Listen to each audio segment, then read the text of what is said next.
remoción de contaminantes y de evaluación de agentes antimicrobianos, liderando proyectos de alto impacto científico en la UAM. Doctor, es un privilegio tenerlo con nosotros y le cedemos los micrófonos.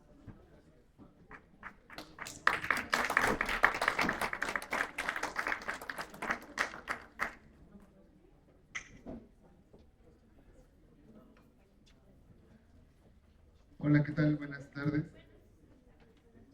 Es para mí un gusto estar con ustedes. Gracias por la invitación. Mi formación es polimérica y entonces la charla va en este tenor de los polímeros controlados. Ahora les voy a platicar qué son y un poco cómo los estoy aplicando ya ahora como hidrogeles. Algunos de ellos, otros son completamente polímeros que no tienen esta característica de control, y la aplicación es el tratamiento de aguas.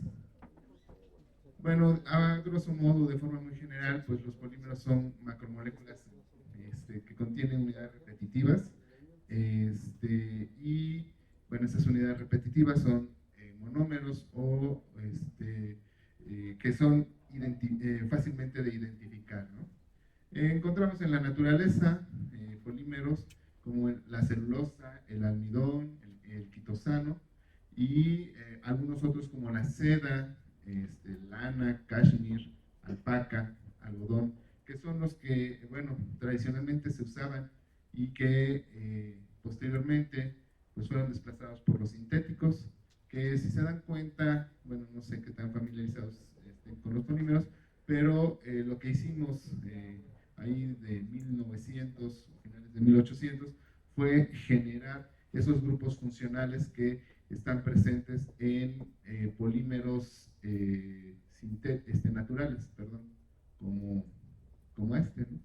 Entonces se generaron grupos poliéster o poliamidas y entonces sustituimos a las proteínas o a los poliésteres naturales. Bueno, entonces, pues nuestro día a día está plagado de este tipo de polímeros, de los polímeros sintéticos, y en términos de las características de los polímeros, pues podemos clasificarlos por su composición química, como homopolímeros, copolímeros, y este tipo de clasificación ayuda porque sus propiedades mecánicas, químicas, físico-químicas en general irán cambiando, ¿no? No es lo mismo tener una sola unidad repetitiva a lo largo del polímero a tener ya más de una unidad repetitiva en la cadena del polímero. Y más aún, cómo esté distribuida, ¿no? Entonces, a veces, por técnicas de síntesis clásica, los copolímeros son al azar, es decir, no hay un orden, ¿no? Es aleatorio la incorporación de las unidades repetitivas. Con otras técnicas que son las que les quiero platicar el día de hoy, se pueden generar este tipo de arreglos macromoleculares y entonces se vuelve uno como un arquitecto al diseñar las cadenas de polímero para un requerimiento particular, ¿no? Entonces, aquí podemos destacar como los copolímeros en bloque. Este tipo de estructuras es difícil de obtener por técnicas de síntesis clásica, y aún más copolímeros tribloque o copolímeros tribloque con diferentes características. Yo vi en el video, en el último que pusieron, o el antepenúltimo, que decían polímeros hidrofílicos e hidrofóbicos o oleofílicos. Entonces, con este tipo de técnicas que les comentaré muy rápidamente, pues podemos generar bloques que sean hidrofílicos y otros hidrofóbicos, y entonces la gama de posibilidades y de aplicaciones de estos materiales pues es más amplia. Entonces, bueno, ya sin ser el ánimo de esta charla, un curso, platicaré que por la síntesis pues se puede hacer los polímeros por adición, por condensación y por adición. Yo estoy muy interesado en la síntesis de polímeros por adición, entonces y las técnicas de control de las que les platicaré están orientadas en este tenor, es decir, monómeros vinílicos que tienen esta funcionalidad que son capaces de polimerizar en presencia de un iniciador térmico, un iniciador redox o por acción de la luz o radiación. Los temas que me interesan, que estoy desarrollando, es desde la cinética de la polimerización controlada de estos monómeros o de monómeros vinílicos, síntesis de copolímeros. Hemos también innovado en la parte de materiales poliméricos que sirven para estabilizar nanopartículas, no solamente estabilizarlas, sino las reduce y las estabiliza, y hidrógenos para tratamiento de aguas. Esto es muy rápido. La idea es que en las reacciones de polimerización clásicas existe un iniciador, un monómero, perdón, y lo hacen con este símil de sus brazos, pues como que está abrazando, y llegan algún amigo que es muy proactivo en la fiesta y ve que estos están aburridos, y entonces empiezan el iniciador se rompe y empieza a socializar en la reunión, y entonces el que estaba triste o separado, ahí alejado, empieza a platicar, a convivir, y esta es la versión light o versión rápida. Esto, si llevan cursos de polímeros, esto yo no se los dije, porque no es tan formal. Esta es la reacción de polimerización, ¿no? Iniciada por un iniciador térmico, ¿no?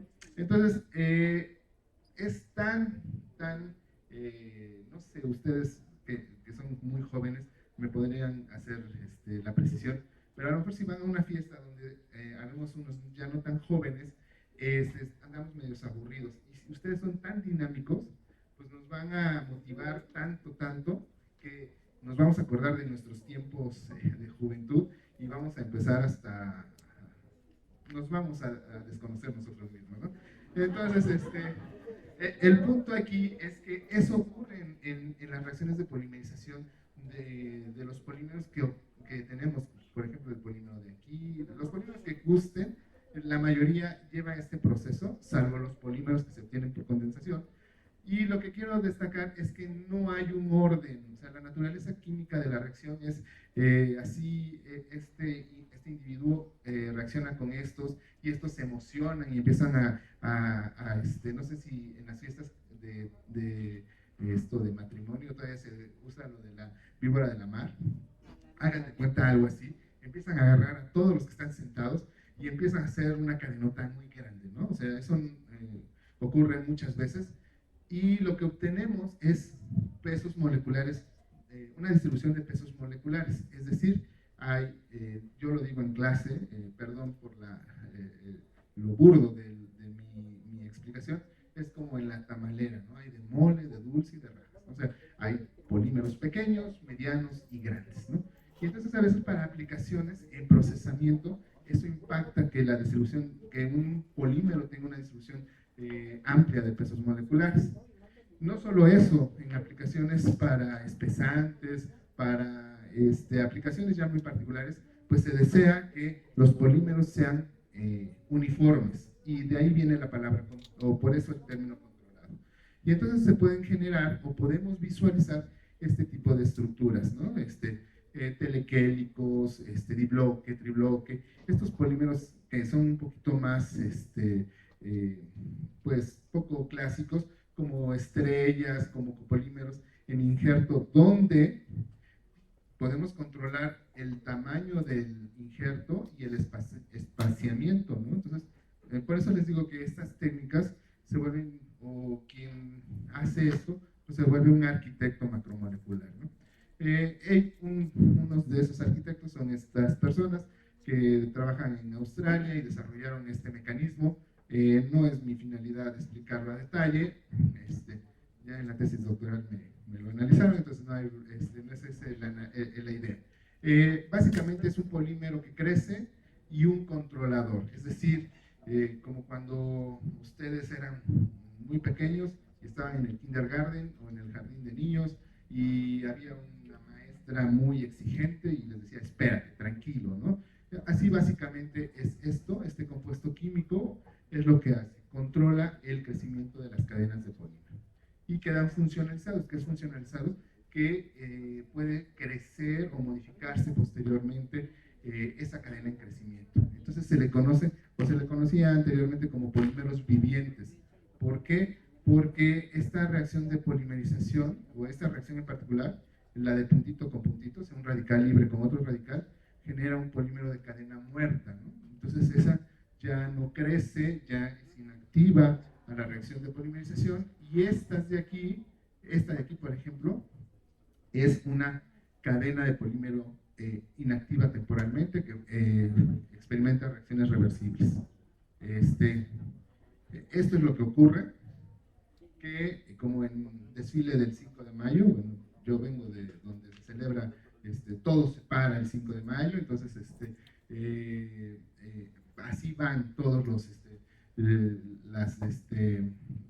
me fue la palabra, pero bueno, todos los militares van así y todos nuestros estudiantes de las escuelas allá en Puebla, así marchamos, ¿no? Bueno, tratamos. Entonces, ¿cuáles son las características de que las cadenas crezcan homogéneamente? Estas son como fotografías o comportamientos típicos. Quiere decir que los radicales van creciendo, los radicales permanecen constantes y que las distribuciones de peso molecular son estrechas. Si recuerdan sus clases de estadística, la desviación estándar es menor que en un proceso clásico. Esos son como comportamientos típicos. Yo trabajé con este tipo de compuestos de azufre y evalué esos comportamientos. Rápido, por eso les quise mostrar esta diapositiva.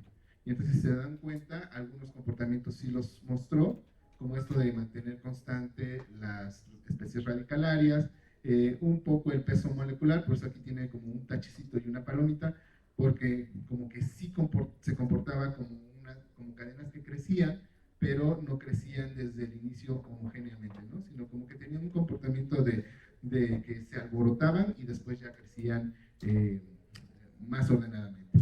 Y la distribución de pesos moleculares, pues aquí tendría yo que mostrarles una típica de un comportamiento completamente controlado, y sería algo muy monodisperso.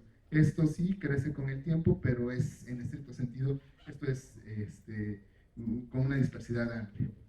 Entonces, bueno, ahí propusimos un mecanismo y después hicimos una validación del mecanismo con cálculos, una simulación en un programa. Y luego lo extendimos, primero evaluamos con un monómero, luego lo evaluamos con otro, con metacrilato de metilo, y hicimos la misma validación del mecanismo por esta simulación en un programa comercial. En colaboración hemos tenido este trabajo, es muy interesante, porque como les decía yo, con estos grupos funcionales o con estos compuestos que se llaman controladores, podemos ir creciendo paulatinamente o gradualmente las cadenas de polímero.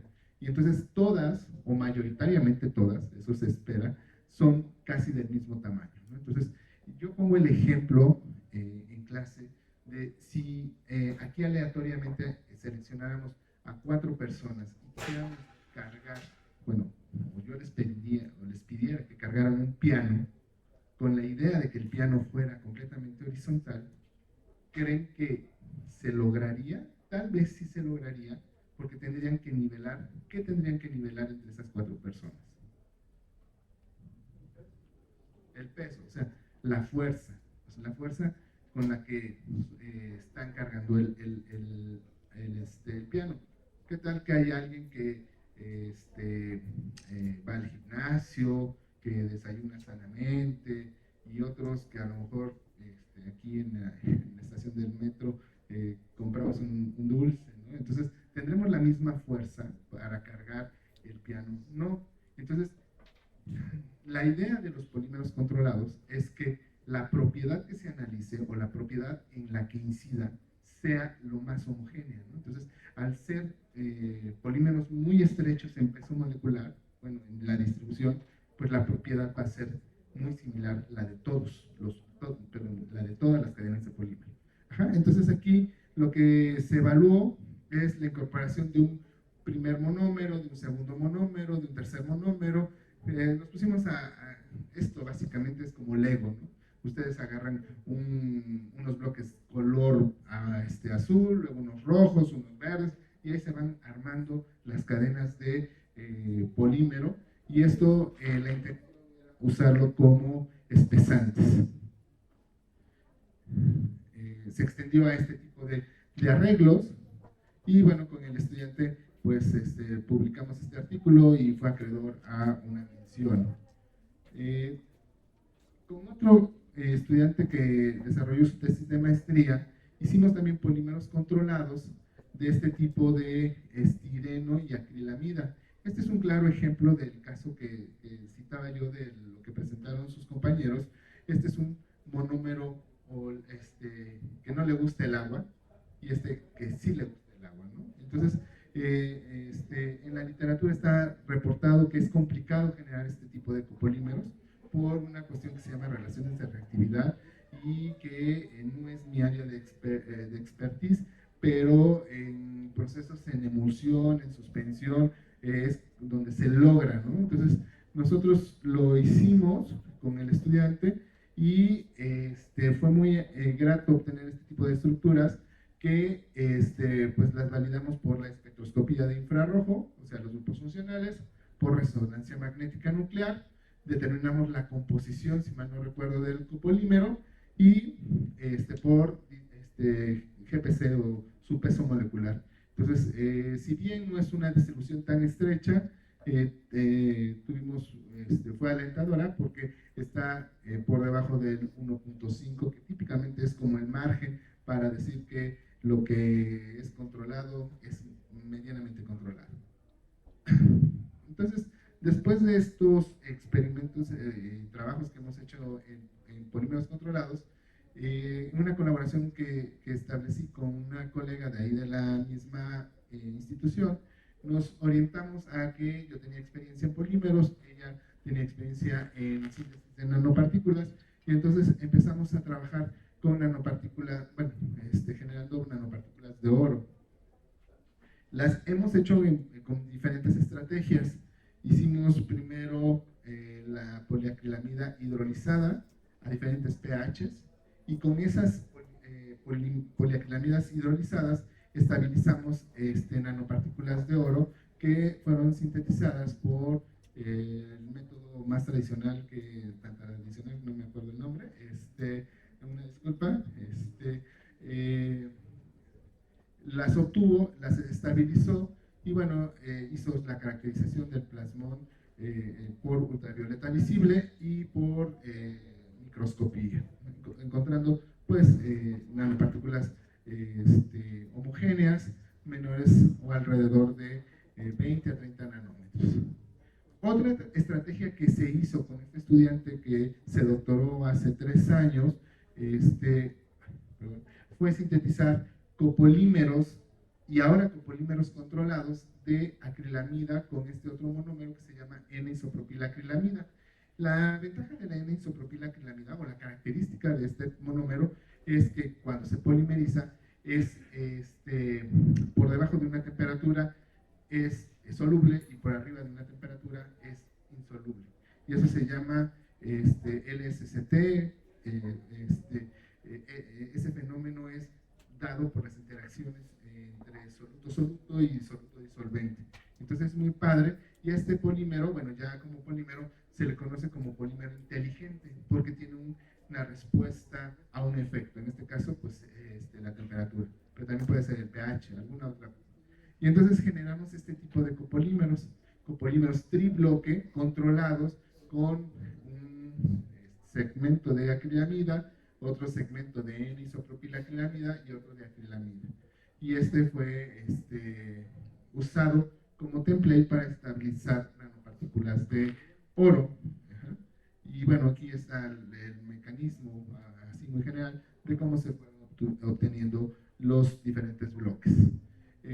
Por resonancia magnética nuclear, mostramos que se generó el homopolímero, el copolímero, en diferentes composiciones, y aquí las determinamos por esta técnica de resonancia magnética nuclear, y determinamos el peso molecular por viscosimetría.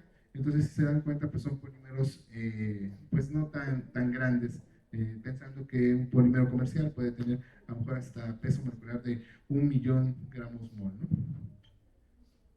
El experimento fue en pues evidenciar que las nanopartículas eran estables, y por otra parte, aquí no es la mejor imagen, pero tengo un voto de confianza en que aquí se ve más transparente, y aquí está por efecto de la temperatura. Una vez que alcanza el valor de LSCT, pues sale de fase y se vuelve turbio el experimento, bueno, la solución del copolímero. En ese ánimo de generar hidrogeles ahora, por eso a lo mejor no marqué la diferencia, porque hicimos copolímeros controlados, luego los controlados ya les pusimos nanopartículas, que son estas diapositivas que les muestro, y luego nos llamó la atención, ya que estábamos haciendo nanopartículas, pues hacer no un entrecruzamiento químico propiamente. Ahora los que platicaron o mostraron un video de geles, seguramente hicieron un entrecruzamiento químico, pusieron no sé, bisacrilamida o algún entrecruzante para que fuera químicamente estable, ¿no? Los geles pueden ser obtenidos por interacciones químicas o interacciones físicas. Bueno, pues en el laboratorio hicimos lo siguiente: pusimos un monómero, el precursor de nanopartículas de oro, y lo lo irradiamos, ¿no? O sea, se fue a la playa, tuvimos que pedir viáticos para ir a la playa y asolearlo, le decía muy burdamente, y generamos a través de la iniciación, esto de asolearlo es muy burdo, perdón, lo que debería haber dicho es una iniciación fotoinducida, pues generamos un gel. Ajá. Esto nos llamó mucho la atención porque era un proceso limpio, en términos de que no usamos agentes entrecruzantes, no usamos disolventes orgánicos, es una solución acuosa, y no tenemos consumos energéticos, porque solo es ponerlo a exposición solar, ¿no? De la luz. Ajá. Y entonces, bueno, esto que se oye muy bonito, pues tiene todo un estudio de fondo en donde se evaluaron concentraciones, tiempos de irradiación, fechas de irradiación, porque si está nublado, pues no se lleva con la misma tasa o la misma velocidad. Lo evaluamos para oro y plata, y bueno, estas son las consistencias de los hidrogeles. Nos aseguramos de que no fuera una interacción física o derivada solo de la acrilamida.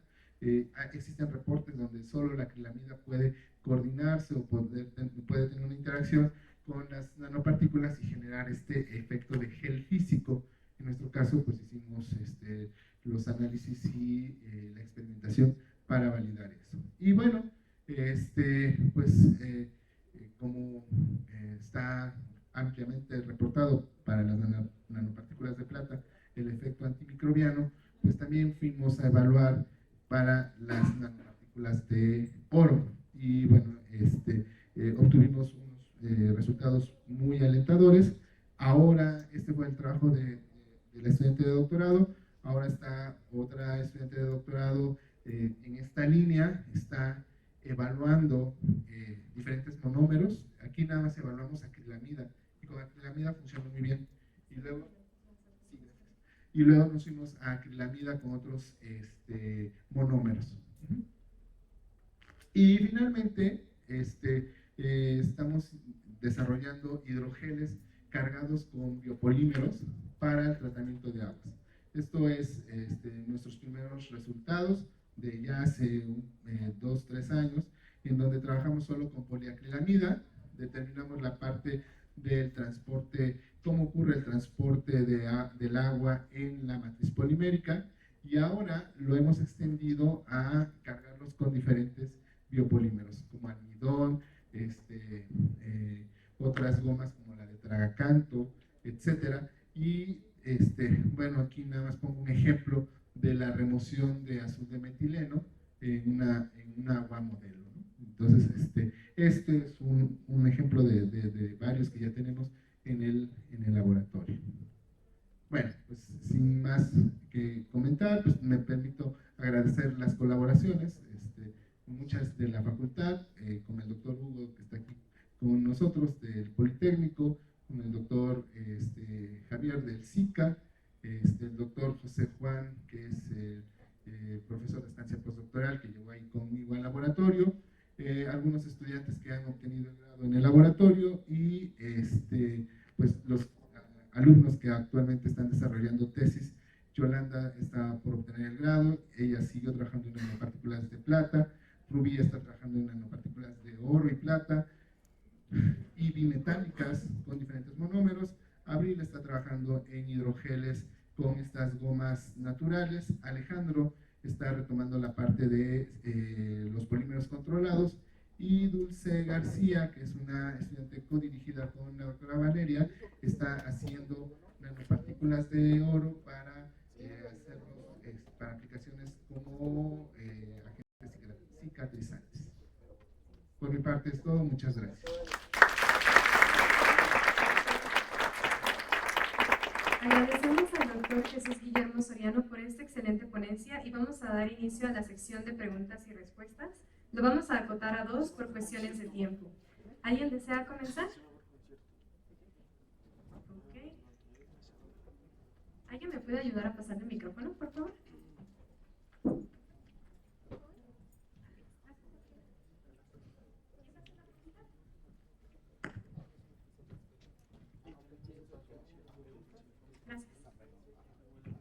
Me pareció fascinante la parte de la formación de hidrogeles simplemente con la luz visible, con la luz solar. Y son 2 dudas aparte de eso. Una es, ¿han visto qué espectro de la luz es realmente la que lleva a cabo el mecanismo para hidrogelizar? Y aparte de ello, ¿han estudiado como tal el mecanismo de cómo es que simplemente con la luz se está hidrogelizando? Sí, muy buenas preguntas, gracias. No hemos hecho algunos experimentos caseros, o sea, con las lámparas estas de luz ultravioleta estas para revelar placas cromatográficas que tienen una longitud definida. Esas se calentaban, bueno, en la parte técnica o práctica se calentaban y no nos dieron resultados, este tipo de resultados, ¿no? Entonces, no hemos hecho más aportes en ese sentido. Tendríamos que hacer usar lámparas de UV controladas en longitud de onda para responsabilizar una longitud en particular, ¿no? Entonces, aquí ha quedado como, y así lo hemos reportado, como el efecto de la radiación solar en la generación en la reducción y estabilización de las nanopartículas.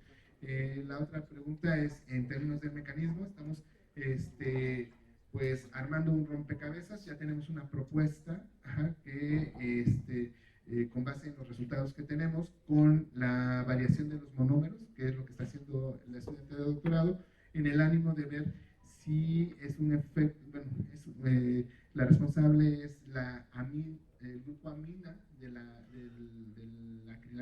acrilamida. Hemos usado otros monómeros con grupos éster y esos no dan esta reducción y estabilización de nanopartículas. Entonces ahí estamos trabajando para la propuesta del mecanismo. Gracias. Agradecemos mucho a quienes participaron en esta breve sección de preguntas y respuestas. Nuevamente les pedimos un aplauso para el doctor y le voy a entregar su reconocimiento.